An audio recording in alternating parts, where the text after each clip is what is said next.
있습니다. 자, 본문 말씀을 가지고 은혜의 길목에 서라라는 제목으로 함께 은혜를 나누겠습니다. 함께 우리 제목을 따라하겠습니다. 은혜의 길목에 서라. 한 번 더 따라하시겠습니다. 은혜의 길목에 서라. 네, 고맙습니다. 사람은 누구나 행복하게 살기를 원합니다. 행복하게 살기를 싫어하는 사람이 어디 있겠습니까? 특별히 이렇게 신년이 되고 새해가 되면 행복을 생각하고 올 한 해 행복하게 살았으면 좋겠다라는 그런 바람을 다 갖습니다. 실제로 이 삶의 자리에서 우리 신방하면서 우리 성도님을 뵈니까 다음과 같이 말씀하시는 분들이 여러 분 계셨습니다. 목사님, 저는 올 한 해 대단한 꿈 이루어지고 기도 제목 응답받는 거 그렇게 원치 않아요. 다만 하나님의 은혜로 소소하지만 행복한 삶 살았으면 좋겠어요 라고 말씀하시는 성도님들이 여러 계셨습니다. 충분히 이해하고 충분히 공감합니다. 사랑하는 여러분, 부디 올 한 해가 여러분 행복한 한 해가 되기를 간절히 주의 이름으로 축복합니다. 자, 그렇다면 우리가 어떻게 하면 행복할 수 있을까요?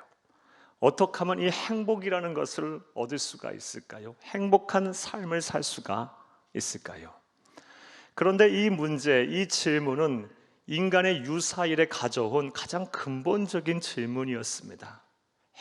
어떻게 하면 행복하게 살 수 있을까? 그래서 이 답을 찾는 것이 참 쉽지만은 않습니다. 이와 관련해서 설교를 준비하면서 공감이 가는 한 강연 영상 하나를 보았습니다. 영상은 서울대학교 심리학과 교수이고 행복연구소 센터 소장인 최인철 교수님이 강연한 강연이고요. 행복은 몸에 있다라는 제목의 강연이었습니다. 여러분 보신 분도 혹시 계실 겁니다. 행복은 몸에 있다. 간단하게 그 내용 여러분에게 말씀을 드리면 우리 몸이 건강하려면 우리 몸에 반드시 필요한 3대 영양소가 균형 있게 있어야 한다고 합니다. 단백질, 지방, 탄수화물. 이거 모르시는 분 없죠? 이건 마찬가지로 우리가 행복한 삶을 살려면 행복에 반드시 필요한 3대 요소가 있어야 한다는 것입니다. 첫 번째 요소는 자유라는 요소가 있어야 한답니다.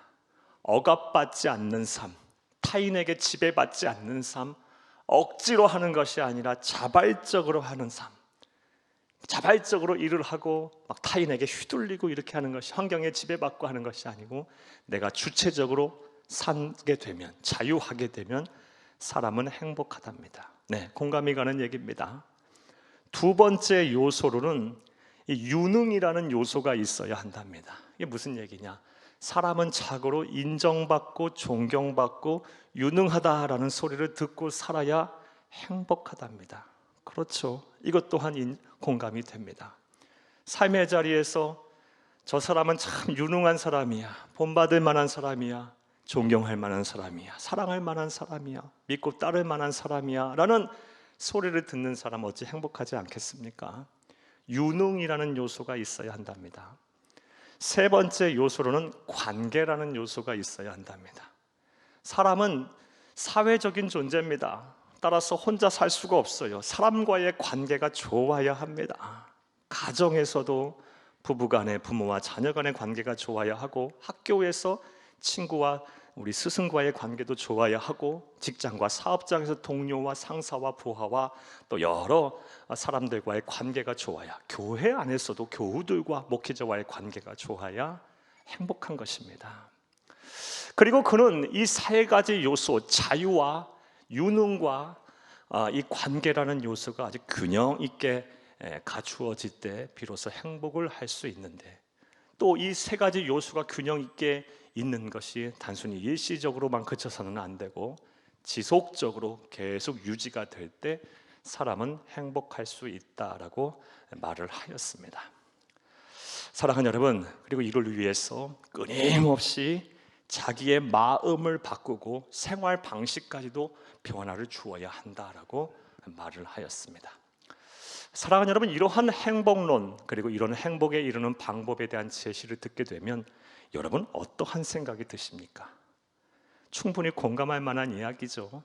왜냐하면 인류 역사가 시작된 이래 동서고금을 통해서 수많은 현인들이 해왔던 그런 말들이기 때문입니다. 그런 말들을 이 오늘날 살고 있는 심리학자가 현대적인 용어로 재해석한 것이기에 저와 여러분 이런 행복론에 대해서 공감하지 못하실 분 하나도 없을 거라고 봅니다. 그러므로 여러분은 행복한 삶을 살기를 원하신다면 노력하셔야 합니다.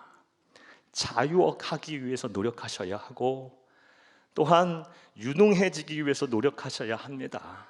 나아가 사람과의 관계도 좋아지도록 하기 위해서 노력을 하셔야 행복을 얻을 수가 있는 것입니다. 자, 그런데 이와 관련해서도 분명히 우리가 인정하고 믿어야 할 것이 있습니다. 그것이 무엇이냐? 사람이 아무리 노력한다고 해서 이 참된 행복이라는 것이 또 얻어지는 것이 아니라는 것입니다.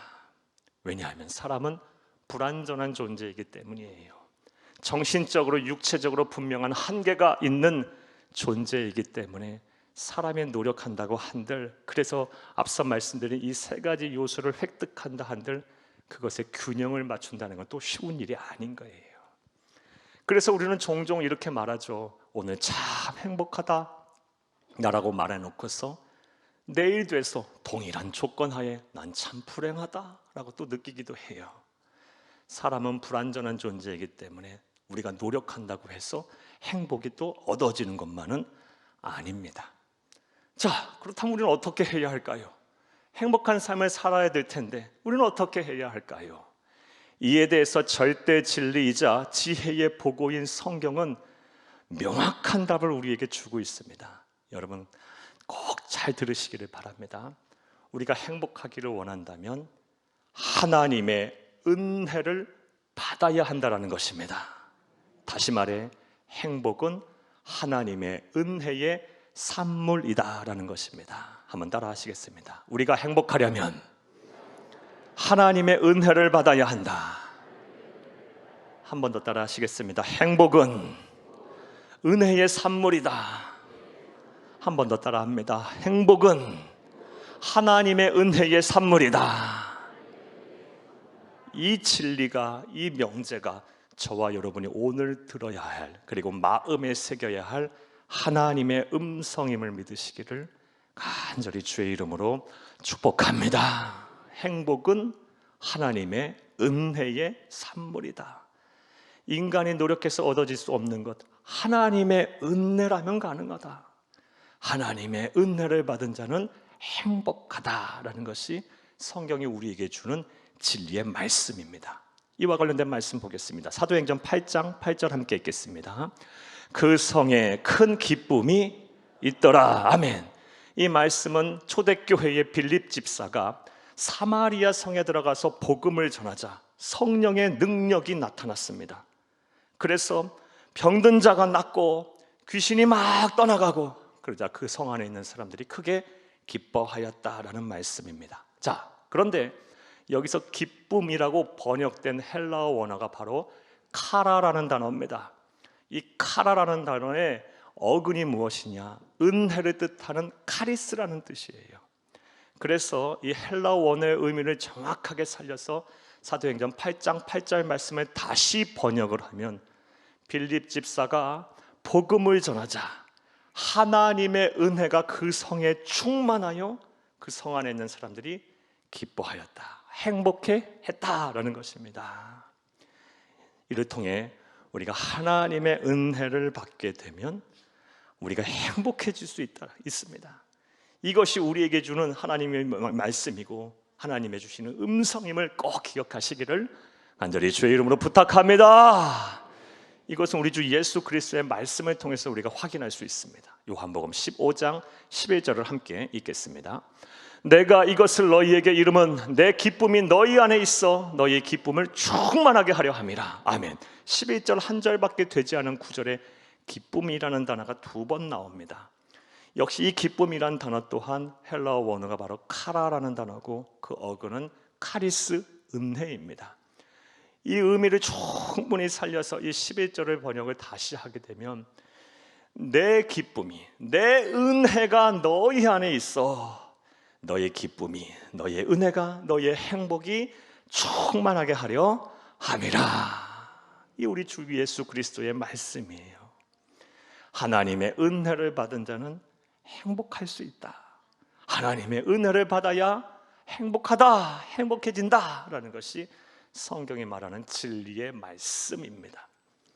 그러므로 우리는 행복을 위해서, 행복을 추구하기 위해서 노력해야 합니다.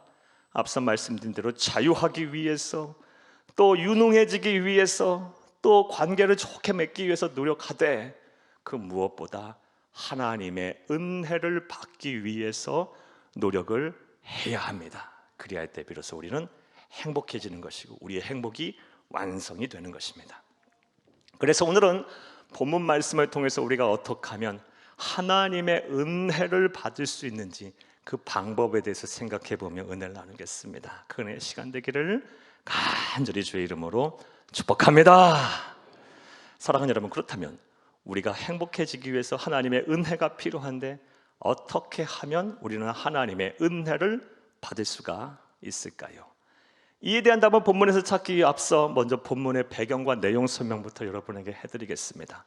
본문 누가복음 19장 1절부터 10절까지의 말씀 안 들어보신 분 없으실 것입니다. 정말 새신자들 빼고, 정말 불신자였다가 처음 예수 믿으신 분들 빼고 삭개오에 대한 이야기 모르시는 분 없을 것입니다. 수도 없이 이 설교 들으셨을 거라고 봅니다. 삭개오가 누구였습니까? 여리고성의 세리장이었고 키가 작았던 사람입니다. 그런 세리장이었던 여리고성의 세리장은 키 작은 삭개오는 예수 그리스도를 만난 후 회심하여 하나님의 은혜를 받아서 참된 행복을 소유하게 된 사람입니다. 그 사람에 대한 이야기가 오늘 본문에 대한 내용입니다. 좀 더 구체적으로 내용 설명을 해드리면요, 본문의 사건은 예수님께서 여리고성에 들어가실 때, 지나가실 때 일어난 사건에 대한 기록입니다.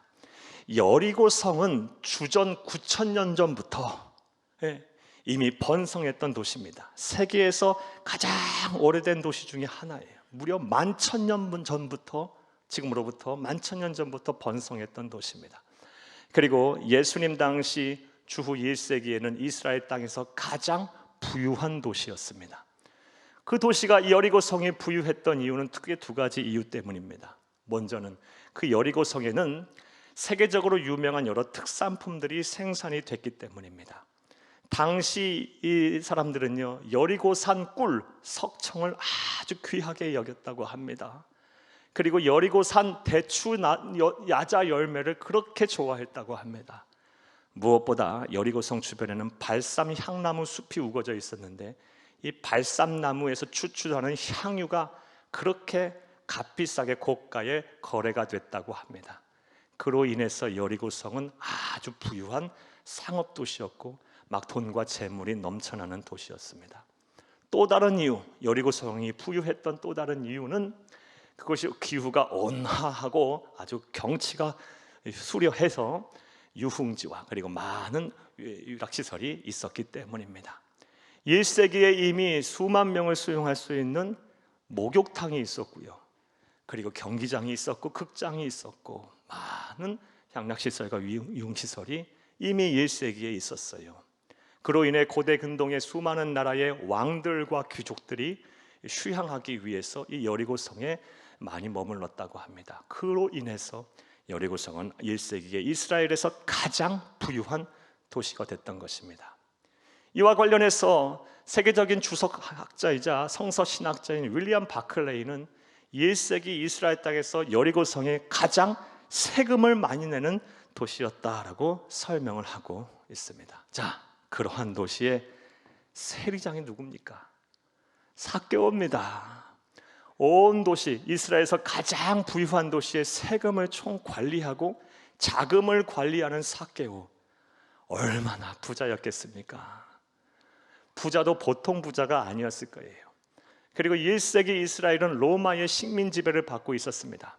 로마는 식민지에서 세금을 걷어들일 때 그 지역을 담당하고 있는 세리장에게 세금을 걷어들이는 총액을 산정하도록 맡겼어요. 그러니 이 여리고성의 세리장인 이 삭개오의 권세는 아주 막강했을 것입니다. 정리하면 이 여리고성의 세리장인 삭개오는 세상적으로 볼 때 남부러울 것이 없는 사람이에요. 돈 많고 재물 많고 힘이 막강했던 사람입니다. 자, 하지만 문제는 그렇게 돈도 많고 힘도 세고 또 못할 일이 없는 사람이었지만 이 여리고성의 세리장인 삭개오의 삶이 불행했다라는 거예요. 행복하지가 않았어요. 삭개오가 행복하지가 않았어요. 그리고 행복하지 않은 이유는 먼저 그가 큰 죄의식 속에 살았기 때문이에요. 사랑하는 여러분, 사람이 죄의식 속에 살게 되면 참 괴롭습니다. 그리고 두려워요. 해 아래 숨길 수 있는 것이 없어요. 잘못한 것은 반드시 드러나게 돼 있어요. 사람의 눈은 속일 수 있어도 하나님의 눈도 못 속이는 거예요. 그리고 반드시 드러나게 돼 있어요. 완전 범죄는 없어요.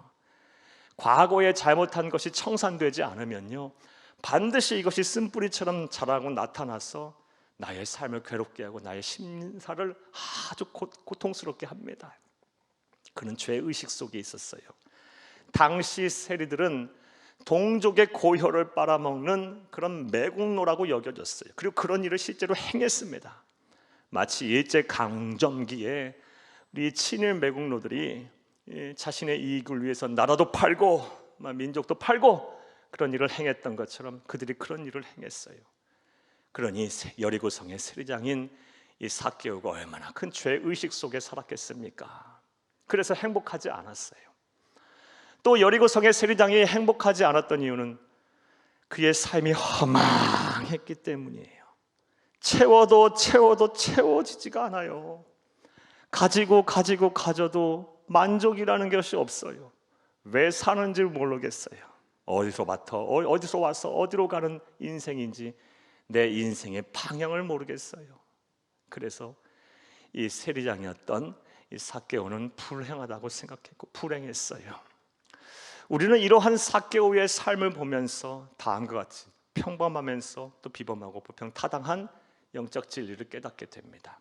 사람이 돈과 재물, 명예와 능력, 힘을 통해 가지고서 절대 행복을 얻을 수도 살 수도 없다라는 것입니다. 사랑하는 여러분, 그런데 이거 처음 듣는 말씀 아니지 않습니까? 여러분 다 아시는 말씀 아닙니까? 그럼에도 불구하고 우리는 그것을 쫓으러 살아요. 그것이 전부인 줄 알아요. 그것을 얻고 소유하고 누리고 지켜야만 행복할 수 있다고 생각해요. 그래서 그것을 얻고 지키고 유지하고 또 불리기 위해서 그것들보다는 비교할 수도 없을 정도로 소중한 내 몸과 마음을 막 혹사해요. 그리고 사람들과의 관계도 막 엉망으로 만들어요. 가정을 그렇게 만들고 직장과 사업장을 그렇게 만들어요. 신의도 버리고 인애도 저버려요. 심지어 신앙까지 저버리시는 분들이 얼마나 많은지 모릅니다. 사랑하는 여러분, 여러분에게 여쭙겠어요. 여러분들은 지금 어떻게 살고 계십니까? 여러분은 무엇을 쫓고 계십니까? 여러분의 삶을 인도하는 가치관이 무엇입니까? 여러분의 삶의 목적은 무엇입니까? 여러분 지금 어디서 와서 어디로 가고 계십니까? 여러분 하나님의 보시기에, 여러분 스스로가 생각하기에, 다른 사람들이 평가하기에 여러분의 삶은 모범적인 삶, 하나님을 기쁘시게 하고 사람들에게 칭찬받는 삶을 살고 계십니까?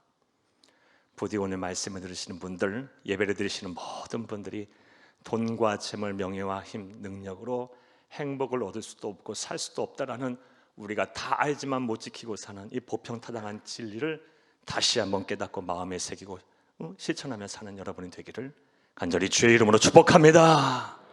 나아가 작은 것을 탐하려 하다 큰 것까지 놓치는 소탐대실의 어리석음에 우를 범하는 성도들이 없기를 또한 간절히 주의 이름으로 부탁합니다. 자, 다시 본문 설명으로 돌아와 보겠습니다. 그렇게 죄의식에 빠져 있고 인생이 허망해서 행복과는 거리가 먼 삶을 살던 이 여리고의 세리장인 삭개오에게 소망이 생겼습니다. 그 소망의 근원은 어디서부터 비롯됐습니까? 우리 주 예수 그리스도께서 구원자이시며 유일한 구원자이시며 세상의 소망이요 복의 근원이신 행복의 근원이신 예수님께서 이 여리고성에 를 지나가신다라는 소식을 이 세리장인 이 삭개오가 들은 거예요. 그래서 예수님을 만나면 되겠다, 예수님을 만나면 되겠다라는 확신이 생겼어요. 예수님을 만나러 갑니다. 하지만 예수님을 만날 수가 없었어요. 이미 수많은 사람들이 모여 있었고 삭개오는 또 키도 작았던 연고로 그들 앞에서 나갈 수도 없었어요. 함부로 볼 수도 없었어요. 이 정도 되면 여러분, 삭개오는 어떻게 해야 상식적으로 옳습니까? 에이, 오늘만 날이야, 다음에 보면 되지. 우리 그렇게도 생각하지 않겠어요? 그리고 삭개오는 사회적인 지위나 체면으로 볼 때도 그렇게 삭개오가 나서서 할 것은 아니지 않겠어요? 그런데 삭개오는 그런 거 다 극복하고, 과거 개역 한글판 성경에는 뽕나무라고 번역이 됐는데 돌무화과 나무 위에 올라가게 됩니다. 돌무화과 나무는 떡갈나무 일종으로요, 나무가 이렇게 옆으로 넓게 자라는 나무예요. 가지가 단단하고 또 잎이 무성해서 올라가기도 좋고 또 숨기도 좋아요. 아마도 돌무화과 나무에 이 삭개오가 올라간 이유는 아무도 모르게, 그리고 다른 사람 들키지 않게, 잎이 무성하니까 조용히 간절히 사모함으로 예수님 만나고 싶어서 그랬던 모양이에요. 자, 그런데 하나님이신 예수님은 단번에 삭개오를 알아봤어요. 그리고 한 번도 삭개오가 들어보지 못하는 자비롭고 따뜻하고 사랑이 넘치는 음성으로 삭개오야, 삭개오야, 내려오너라. 내가 오늘 너와의 집에 머물러야 하겠다라고 말씀하셨어요. 누가 이름 알려주지도 않았는데 우리 주님께서는 이미 알고 계셨어요. 그러니까 예수님께서 여리고에 가신 이유 중에 가장 큰 이유가 중에 하나가 바로 삭개오 만나러 갔다는 거예요. 사랑하는 여러분, 우리가 거룩한 상상력을 발휘해서 전지적 작가 시점이 돼서 이 삭개오의 이 예수님을 만나는 현장에 있다고 한번 생각을 해보겠어요. 삭개오의 심리 상태까지 우리가 꿰뚫고 있다고 한번 생각을 해보세요. 얼마나 삭개오가 기뻤을까요? 얼마나 흥분됐을까요? 얼마나 감동이 됐을까요? 사랑하는 여러분, 오늘 말씀을 들으신 여러분들, 예배 드리신 여러분들에게 이런 은혜가 있기를 바라요. 우리 주 예수 그리스도로 인하여 여러분의 마음이 기쁘기를 바랍니다. 흥분되기를 바랍니다. 감동이 되기를 바랍니다.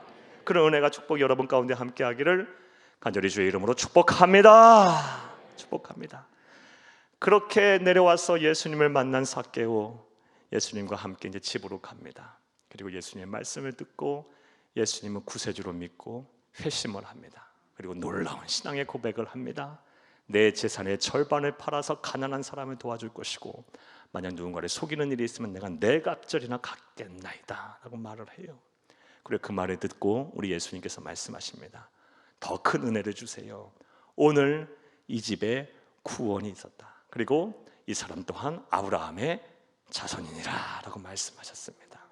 사랑하는 여러분, 자, 이제 이런 내용 이외를 바탕으로 생각을 해보겠어요.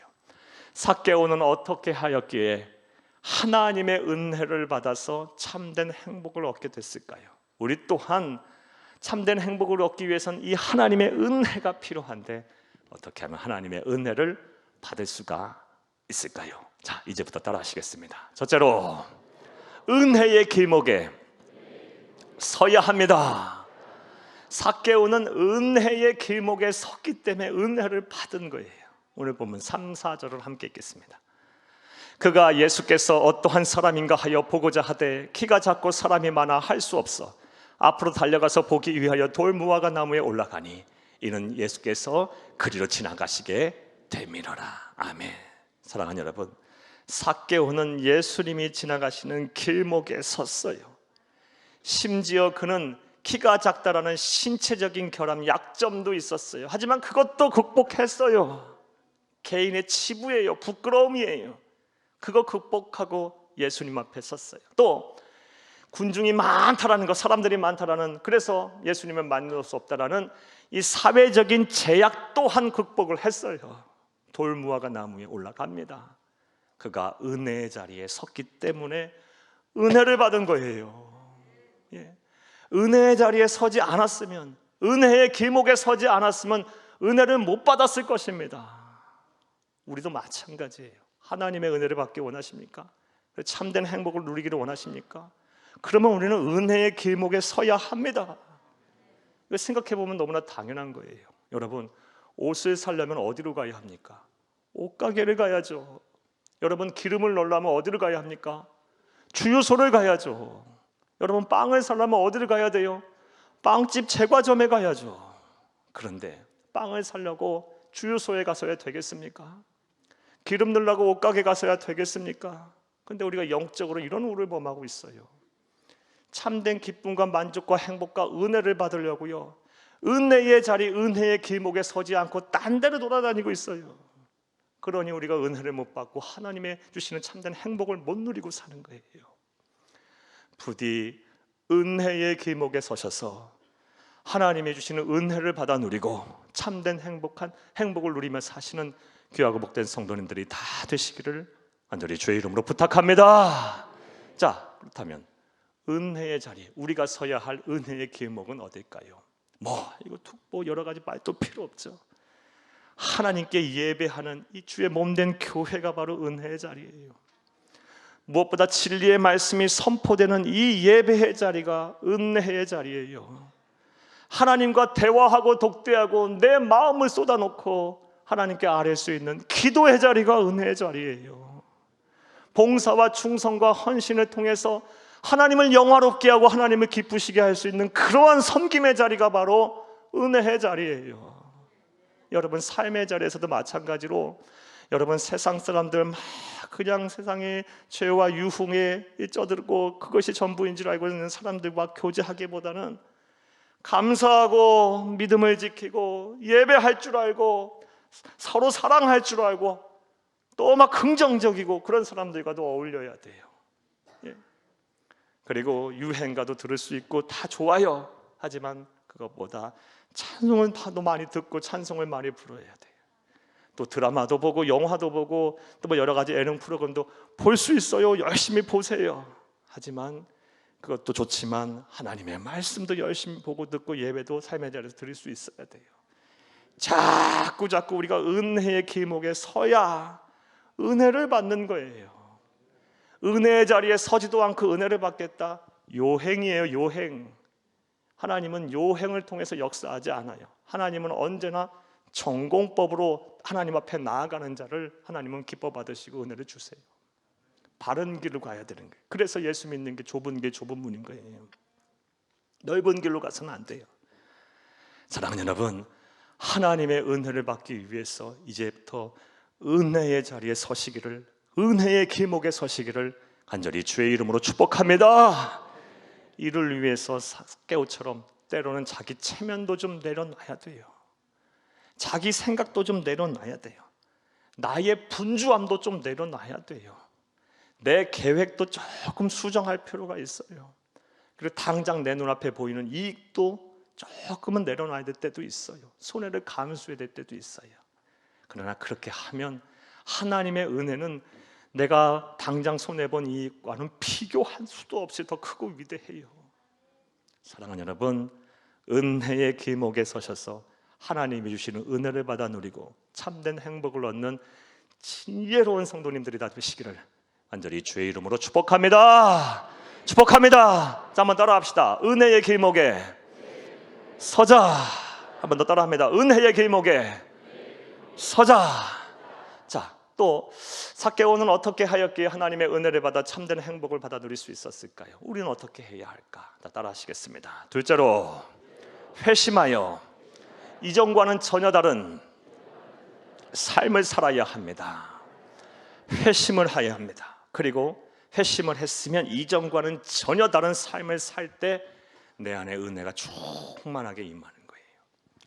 사랑하는 여러분, 서두에 우리가 절대 오늘 잊어서는 안 될, 마음에 새기고 들어야 하나님의 음성에 대해서 말씀을 드렸어요.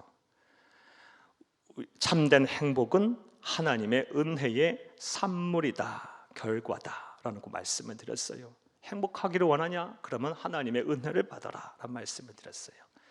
자, 여러분, 이것을 꼭 하나님의 음성으로 알고 삶의 자리에서 실천하며 이 은혜를 누리시기를 간절히 주의 이름으로 축복합니다. 자, 그런데 그렇게 해서 우리가 받아 누려야 될 은혜 가운데 가장 소중하고 귀중하고 우선순위 앞서 두어야 할 은혜가 무엇일까요? 바로 구원의 은혜입니다. 구원의 은혜보다 더 소중하고 귀한 은혜는 없어요. 너무 생각해보면 당연한 것 이 또한, 여러분 하나님의 은혜로 말미암아 좋은 학교에 가고 좋은 직장에 가고 또 사업도 잘 되고 가정도 화목하고 자녀들 앞길도 막 열리고 또 막 건강해요. 자, 그렇게 되기를 바랍니다. 그런데 구원의 은혜를 못 받아서 이 세상의 전부인 줄 알다가 영원한 사망에 이르게 된다면 그것이 무슨 은혜고 무슨 행복이겠습니까? 구원의 은혜보다 더 소중한 건 없어요. 구원의 은혜보다 더 귀한 것은 없고 더 이것보다 먼저 받아 누려야 될 것이 없어요. 그리고 구원의 은혜가 내 삶을 지배해야 돼요. 내 삶을 다스려야 돼요. 내 삶에 충만하게 나타나 구원에 대한 감격과 기쁨이 내 삶을 이렇게 크게 감싼다면 여러분 세상 걱정할 일이 없어요. 나를 구원하신 하나님께서 내 삶을 알아서 책임지시겠죠.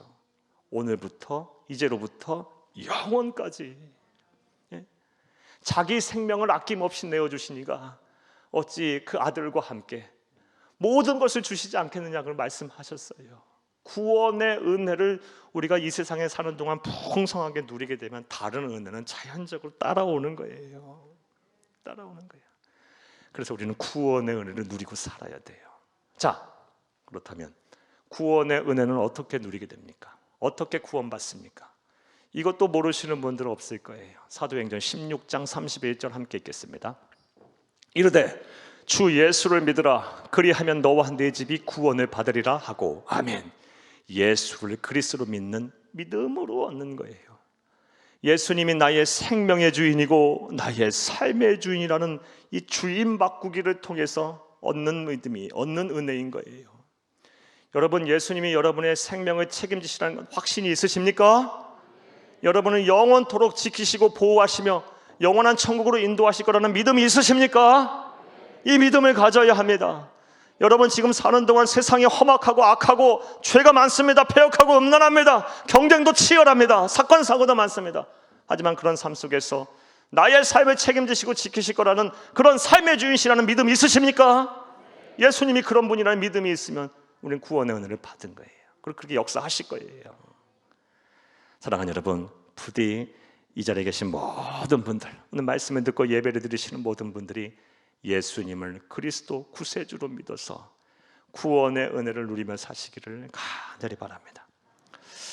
자, 그런데 또 문제는요, 이 구원의 은혜를 이미 받았음에도 불구하고 구원에 대한 확신이 흔들려서 이 구원의 은혜를 못 누리고 사는 성도들이 많다라는 것이 있어요. 이렇게 예배를 드리고 말씀을 드리고 성도들과 교제하고 하면 나는 구원받았어, 나는 구원의 은혜가 있어, 하나님 나와 함께 하실 거야, 영원토록 함께 하실 거야 하다가 세상에 살다 보면요, 또 똑같은 죄도 반복해 짓기도 하고 또 세상 사람들과 어울리기도 하고 그리고 하나님의 말씀은 자꾸 불순종하기도 하고 그러다 보면 내가 정말 구원을 받았나? 이게 막 흔들려요. 그리고 정말 나 같은 사람 구원하실까? 사탄이 가만히 안 놔두거든요. 계속 의심의 씨앗을 우리의 심령에 자꾸 뿌려요.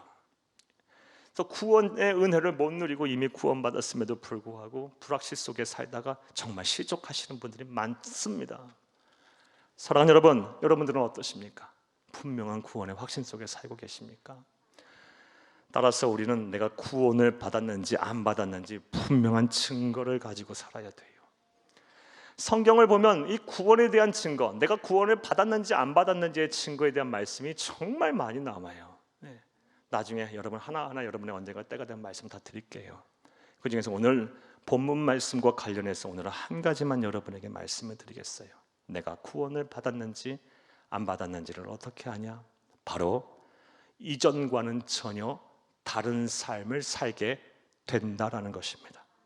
예수 믿기 전, 구원의 은혜를 받기 전과 받은 후의 삶이 달라져야 돼요.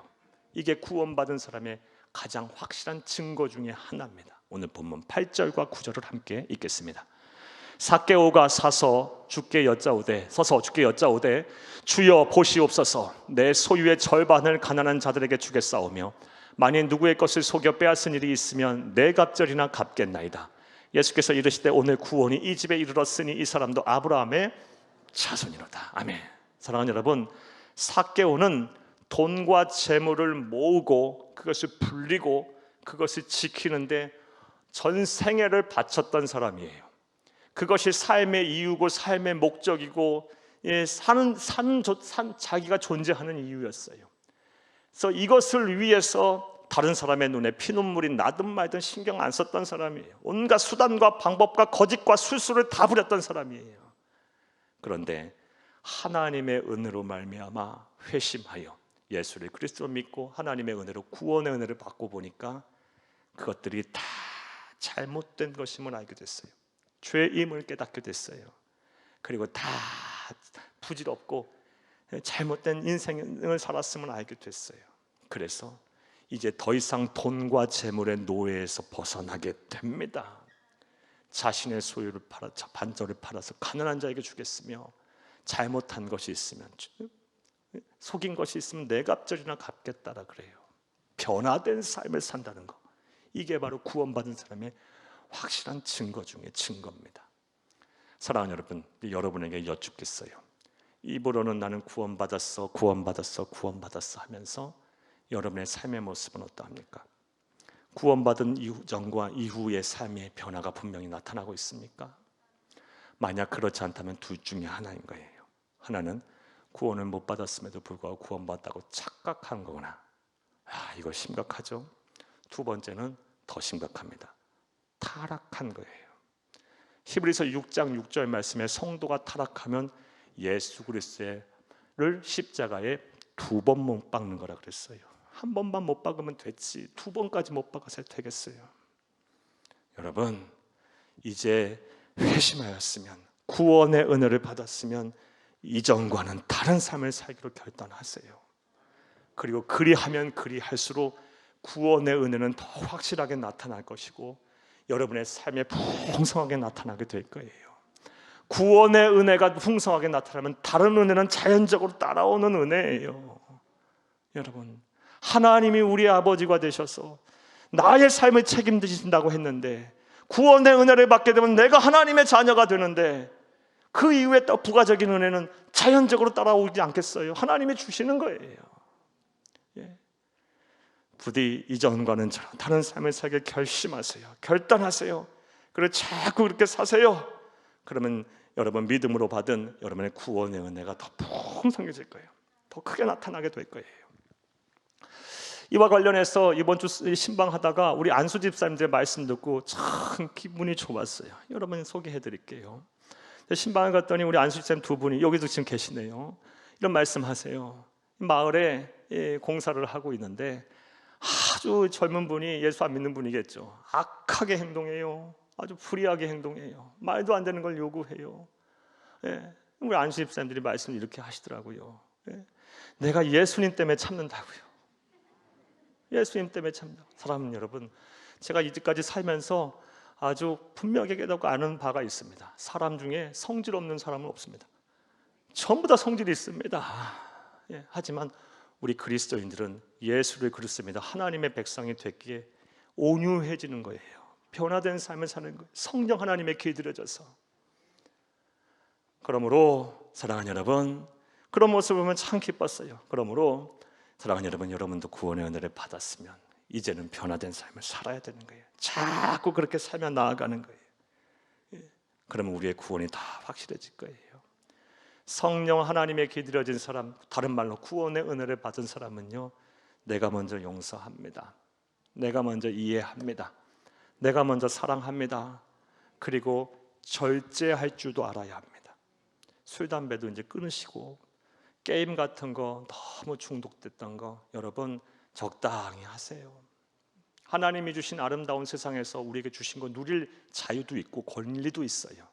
하지만 그것이 나의 삶을 망가뜨리고 내 질서를 어지럽히고 사람과의 관계를 엉망으로 만들고 무엇보다 하나님과의 관계에서 경건성을 해친다면, 신앙을 해친다면 죄가 됩니다. 죄가 돼요. 절제할 줄도 알아야 돼요. 예. 사랑하는 여러분, 구원받은 사람은 구원 이후의 삶이 다르게 나타나요. 그렇게 살면 살수록 구원의 은혜는 더 풍성히 나타나서 우리가 행복한 삶, 하나님의 은혜로 말미암아 행복한 삶을 살게 될 것입니다. 자, 이제 말씀 맺겠습니다. 사랑하는 여러분, 오늘은 우리가 참된 행복을 얻기 위해서 반드시 필요한 하나님의 은혜를 얻는 방법에 대해서 말씀을 드렸어요. 먼저 은혜의 길목에 서야 합니다. 은혜가 있는 자리에 안 가고 무슨 은혜를 받으려고 합니까? 예? 세상 이치가 다 마찬가지예요. 은혜가 있는 길목에 서야 내가 은혜를 받는 거예요. 부지런히 은혜의 길목에 서세요. 그리고 하나님 주신 은혜로 말미암아 행복한 삶을 사세요. 나아가 무엇보다 우리가 풍성하게 누려야 될 은혜인 이 구원의 은혜를 누리고 사셔야 돼요. 예. 믿음으로 이 구원의 은혜를 받았으니 이 은혜가 내 삶을 지배하도록, 내 삶 속에 풍성하게 나타나도록 이전과는 변화된 삶, 다른 삶을 사시고 하나님께 은혜를 더 큰 은혜를 구하세요. 그러면 반드시 여러분에게 더 큰 은혜를 부어주실 거예요. 이런 실천을 통해서 2022년은 제발 좀 부탁입니다. 행복하게 좀 사시기를 간절히 주의 이름으로 축복합니다. 축복합니다. 축복합니다.